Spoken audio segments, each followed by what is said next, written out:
OP Rajbhar का बड़ा दावा, आजम खान को 100% सपा ने ही फंसाया। राजभर का अखिलेश पर तगड़ा हमला, बोले सपा कांग्रेस अब दगे हुए कारतूस। सोनम वांगचुक से लेकर आजम खान तक ओपी राजभर ने एक साथ कई बड़े सियासी धमाके। उत्तर प्रदेश की राजनीति में एक बार फिर से सुभाषपा अध्यक्ष और कैबिनेट मंत्री ओम प्रकाश राजभर के बयानों से सियासी हलचल बढ़ गई है। वाराणसी के सर्किट हाउस में मीडिया से बातचीत के दौरान ओम प्रकाश राजभर ने सोनम वांगचुक के अनशन से लेकर आजम खान, जौहर यूनिवर्सिटी, शंकराचार्य और सपा कांग्रेस गठबंधन तक के कई मुद्दों पर खुलकर अपनी बात रखी। इस दरमियान कह सकते हैं बयानबाजी में आग लगा दी है। इस दौरान उन्होंने समाजवादी पार्टी पर कई गंभीर राजनीतिक आरोप लगाए और विपक्ष को निशाने पर लिया।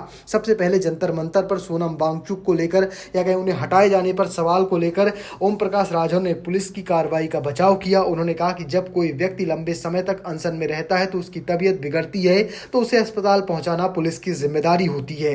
राजभर ने कहा कि पुलिस ने वही किया जो कानून और मानवीय जिम्मेदारी के तहत जरूरी था। इस मामले में कोई राजनीतिक आरोप नहीं लगा सकता है, लेकिन उनकी नजर में कार्रवाई उचित थी। इसके बाद राजभर ने रामपुर में जुड़े आजम खान और जौहर यूनिवर्सिटी के मुद्दे पर समाजवादी पार्टी को सीधे कटघरे में खड़ा किया। उन्होंने दावा किया कि आजम खान को राजनीतिक रूप से नुकसान पहुंचाने के पीछे सबसे बड़ी भूमिका समाजवादी पार्टी की ही रही।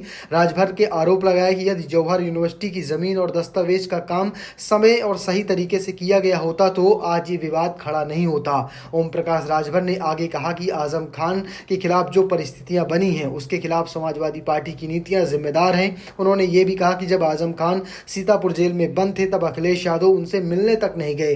राजभर के मुताबिक इससे साफ होता है कि समाजवादी पार्टी ने अपने हुई वरिष्ठ नेता के साथ या कहीं उनका साथ नहीं दिया गया।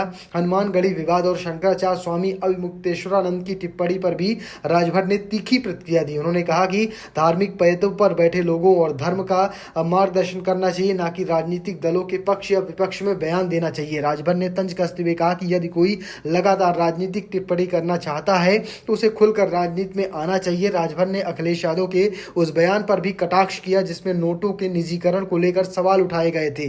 उन्होंने व्यंग करते हुए कहा कि यदि शायद अखिलेश यादव के पास ज्यादा पैसा होगा इसलिए उन्हें ऐसी चिंता हो रही है। उनके अनुसार आम जनता की प्राथमिकताएं इससे अलग हैं। कॉकरोच जनता पार्टी के संस्थापक अभिजीत दीप के द्वारा लगाए गए आरोपों पर भी राजभर ने प्रतिक्रिया दी। उन्होंने कहा कि यदि कोई व्यक्ति किसी मुद्दे को लेकर धरना देता है या आंदोलन करता है तो ये उसका अधिकार है, लेकिन हर मुद्दे को राजनीतिक रंग देना उचित नहीं है। अपने बयान के अंत में ओम प्रकाश राजभर ने समाजवादी पार्टी और कांग्रेस के संभावित गठबंधन पर हमला बोला। उन्होंने कहा कि ये गठबंधन अब जनता के बीच प्रभावी नहीं रहा है। राजभर ने दोनों दलों को दगे हुए कारतूस बताते हुए दावा किया कि इस गठबंधन से उत्तर प्रदेश की राजनीति में कोई बड़ा बदलाव नहीं आने वाला है। दरअसल उत्तर प्रदेश में 2027 विधानसभा चुनाव नजदीक आते ही राजनीतिक दलों के बीच बयानबाजी तेज और लगातार तेज होती रहती है। सरकार और विपक्ष दोनों एक दूसरे के पर जबरदस्त हमला करते हैं।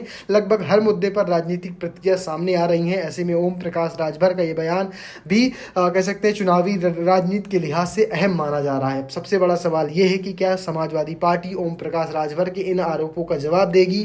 क्या आजम खान और जौहर यूनिवर्सिटी का मुद्दा फिर से राजनीतिक बहस का केंद्र बनेगा? और क्या सपा कांग्रेस गठबंधन पर राजभर के बयान का विपक्ष की रणनीति पर कोई असर पड़ेगा? फिलहाल उत्तर प्रदेश की सियासत में आरोप प्रत्यारोप का दौर लगातार तेज होता नजर आ रहा है। आपकी क्या राय है? कमेंट बॉक्स में लिखना और पेज को फॉलो करना, चैनल को सब्सक्राइब करना बिल्कुल मत भूलना। धन्यवाद।